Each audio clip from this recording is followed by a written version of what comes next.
3월 19일 목요일 새벽 기도의 말씀입니다. 본문은 마가복음 7장 24절로 37절까지 말씀인데 33절부터 35절까지 말씀을 제가 봉독해 드리겠습니다. 예수께서 그 사람을 따로 데리고 무리를 떠나사 손가락을 그의 양귀에 넣고 침을 뱉어 그의 혀에 손을 대시며 하늘을 우러러 탄식하시며 그에게 이르시되 에바다 하시니 이는 열리라는 뜻이라. 그의 귀가 열리고 혀가 맺힌 것이 곧 풀려 말이 분명하여졌더라. 아멘.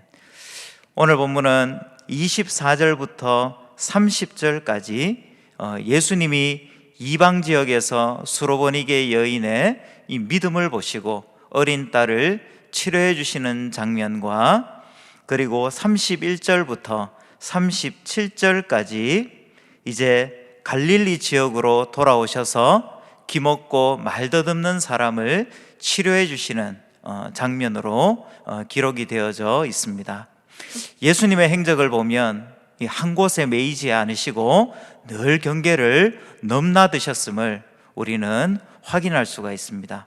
그렇다면 이 예수님의 모습을 통해서 우리가 또 배워야 할 점이 무엇인지 오늘 본문을 통해서 한번 살펴보면 좋겠습니다.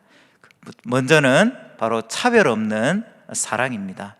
사실 오늘 본문에 등장하는 이 수로보니게 여인은 유대인들이 볼 때에 하나님의 은혜를 받을 수 없는 바로 헬라인이었습니다. 이방 여인이었습니다. 하지만 이 예수님은 이 정결법과 민족적 경계를 넘어 왕래하심으로 또 이 차별 없는 사랑을 보여주셨습니다. 인간이 만들어 놓은 한계도 그리고 인간이 만들어 놓은 이 장벽들을 다 허물어 버리시고 바로 찾아가시는 사랑인 것입니다. 그렇기 때문에 우리 그리스도인은 바로 누구입니까? 세상이 그어놓은 경계를 또 넘나들며 그 나라를 선포하는 자들입니다. 그렇다면 여기서 한번 생각해 보고 싶은 것은 이 고통받고 있는 이 시대에 진짜 이방인이 누구인가 하는 것입니다. 바라기는 차별 없는 사랑으로 우리를 찾아오셨던 예수님처럼 우리도 또 누군가에게 다가가서 환대의 자리를 내어주는 그런 귀한 삶을 살아가는 저와 성도님들이 되시면 좋겠습니다. 그리고 두 번째는 겸손한 믿음입니다. 26절부터의 내용을 한번 보시면 이 귀신 들린 자의 바로 딸을 위해, 자신의 딸을 위해 간곡히 간청할 때에 이 예수님은 수로보니게 이 여인의 믿음과 이 간절함, 이 절실함을 보시고 어린 딸을 고쳐주는 것을 보게 됩니다. 자격 없음을 인정하고 부스러기 은혜만이라도 구하는 바로 이 믿음은 이스라엘에서는 찾아볼 수가 없었던 믿음이었습니다. 결국 무엇을 이야기하고 싶은 것입니까? 이 유대인들의 믿음과 그리고 또 이 유대인들의 신앙을 바로 이 여인과 대조를 하고 있는 것입니다. 결국 축복에 참여하는 길은 무엇입니까? 결국 축복에 참여할 수 있는 사람은 바로 누구입니까? 바로 헛된 자부심이나 또 내가 그냥 말씀을 가지고 있다는 그 자체만이 아니라 바로 이 여인처럼 겸손한 믿음이라는 사실을 꼭 기억하시면 좋겠습니다. 마지막 세 번째로는 하나님 나라의 선포입니다. 31절부터의 내용을 보시면 이제 두로에서 이제 예수님은 시돈과 데가볼리를 거쳐 갈릴리 호수로 다시 돌아오십니다. 거기서 사람들이 귀먹고 말 더듬는 자를 데리고 왔을 때에 예수님은 오랫동안 자신이 가지고 있었던 그 고통과 억압에서 구원해 주시는 그런 예수님의 모습을 우리는 확인할 수가 있습니다.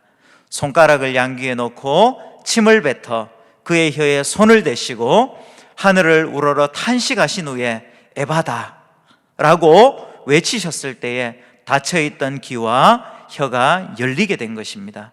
고침을 받은 이 사람뿐만 아니라 주님의 탄식은 바로 죄 아래 있는 인간들에게 영적 자각과 바로 자성을 일으켰고 그분의 하나님 나라의 선언은 해방과 자유를 가져다 주었습니다. 열린 귀로 말씀 듣기를 즐겨하고 풀린 혀로 기쁘게 복음을 말하는 바로 이 사람처럼 우리도 그런 삶을 살기를 간절히 소망합니다. 오늘 말씀을 마무리하기를 원합니다. 예수님은 사람들의 이목을 피하고 싶으셨지만 하나님 나라의 복음은 등경 위의 빛과 같이 감출 수도 가릴 수도 없었습니다. 그 소리가 온 땅에 퍼졌고 땅끝까지 이르렀습니다. 하지만 이 복음을 듣고 놀라며 믿음으로 반응하는 자는 구원을 얻고, 그렇지 않는 자들은 하나님의 나라를 유업으로 받지 못하게 되는 것입니다. 이 복음과 구원의 사건은 지금도 진행형입니다. 수로보니게 여인처럼 지푸라기 은혜도 소중하게 생각하며 믿음으로 살아갈 뿐만 아니라 오랜 고통 가운데 우리를 구원하실 수 있는 좋으신 분이 바로 주님이라는 사실을 기억하면서 오늘 하루도 승리하며 살아가는 저와 성도님들 되시기를 주님의 이름으로 축복합니다. 오늘 말씀을 기억하면서, 그리고 또 오늘 전도와 섬김을 위해서도 기도해 주시고, 지금도 코로나19로 그리고 경제적으로 또 고통 가운데 있는 많은 사람들과 또 의료진, 또 봉사자들을 위해, 그리고 대구와 나라와 민족을 긍휼히 여겨주시고 은혜를 베풀어 주시도록 함께 합심해서 기도하겠습니다.